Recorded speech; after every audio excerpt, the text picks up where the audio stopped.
একটা কুলকুল, চারিদিকে পদ্ম ফুল। ভোট ঠিকই হচ্ছে, কোথাও কোথাও গণ্ডগোল করার চেষ্টা হচ্ছে, কিন্তু মানুষ শান্তিপূর্ণভাবে ভোট দিচ্ছে। বাকি জায়গাও তাই হবে। যারা গণ্ডগোল করার চেষ্টা করছে কিছু সুবিধা করতে পারবে না। গতকালে ভোট কেমন হলো? ভালোই হয়েছে। একটু রাষ্ট্র গণ্ডগোল হবেই, তাতে ভোট প্রভাবিত হয় না। 12ই মে জগদ্দলে হাইকোর্ট অর্ডার দিয়েছিল, সেটা সুপ্রিম কোর্ট গতকাল সরিয়ে দিয়েছে আপৎকালীন ভিত্তিতে। 26শে জুলাই আবার পরবর্তী শুনানি। দেখুন, এটা সবাই জানে যে চুরি হয়েছে, 2 নম্বরই হয়েছে, আর তার সমাধান হওয়া উচিত। যোগ্য লোকেরা চাকরি পাক। এসএসসি বলে দিয়েছিল আমরা বাজ বিচার করতে পারবো না, আমাদের কাছে রেকর্ড নাই। মাননীয় প্রধানমন্ত্রী যে এসে বললেন যে সবার আমরা যারা ন্যায্য চাকরি প্রার্থী তাদের সঙ্গে দাঁড়াবো, কোর্টে যাব, 2 ঘন্টার মধ্যে বললো হ্যাঁ আমরা ঠিক করে দেবো। আর সেই জন্য এটাও ঠিক যে ঝুলিয়ে রেখে ডেটের পর ডেট চলবে, লোকে জাস্টিস পাবেন, এটা হবে না।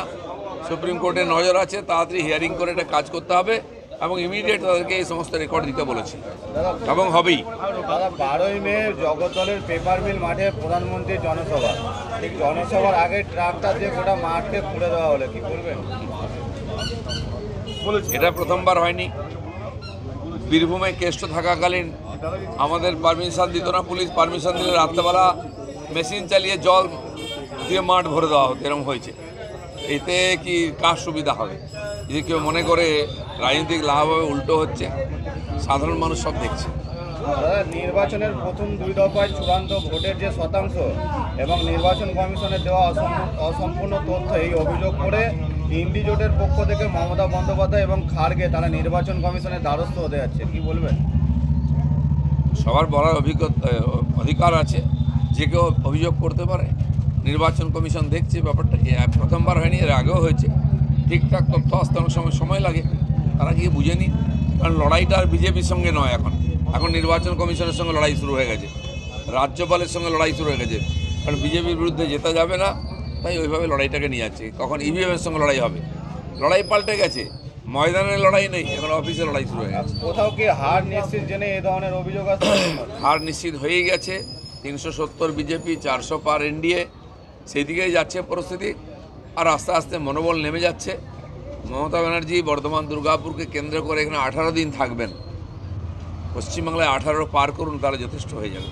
দাদা, শিক্ষক নিয়োগ দুর্নীতি মামলায় চাঞ্চল্যকর তথ্য ইডির হাতে, যেটা জানা যাচ্ছে যে জীবন কৃষ্ণ সাহা কোন কোন এজেন্ট ব্যবহার করতেন এবং কিভাবে এজেন্টের কাছ থেকে টাকা কালেক্ট করতেন, পুরো তথ্যটাই। দেখুন, আমি আগেই বলেছি যে এই যে চক্রান্ত বিশাল, এর জাল বহুদূর যাবে।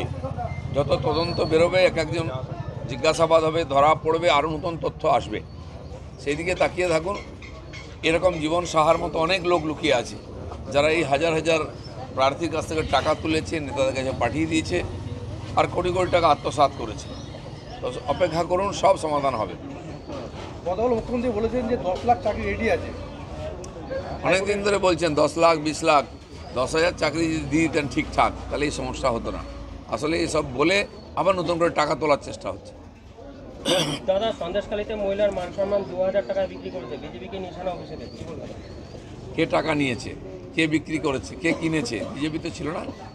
সন্দেশখালীর মহিলারা এসে জায়গায় জায়গায় ভাষণ দিচ্ছেন আর ওখানকার সত্য কথা বলছেন। ওনারা যতই চালাকি করুন, স্টিং অপারেশন করুন, সেটা নিয়েও তদন্ত হবে। ওর মধ্যে যে জালিয়াতি চালাকি আছে, সেটাও সামনে আসবে।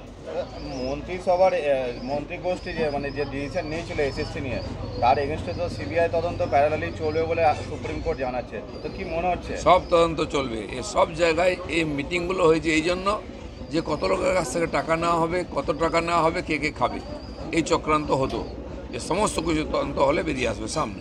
আর কোথাও কি মনে হচ্ছে যে মন্ত্রী গোষ্ঠী যারা তারাও একবারে সরাসরি যুক্ত? মন্ত্রী গোষ্ঠী নয়, বহু মন্ত্রী যুক্ত আছেন, 1 2 4 জন নয়। আমাদের এখানকার এক এমএলএর লিস্ট পাঠানো হয়েছে চাকরি দেওয়ার জন্য 15 জনের, তার নিজস্ব প্যাড এসে চিঠি আমার কাছে আছে। দরকার আমরা এগুলো দেবো সিবিআইকে, তবে তো তদন্ত শুরু হয়েছে। কোনো নেতা টিএমসির, কোনো মন্ত্রী, এমএলএ, এমপি এর বাইরে নয়, সব ফাঁসবে। চলো।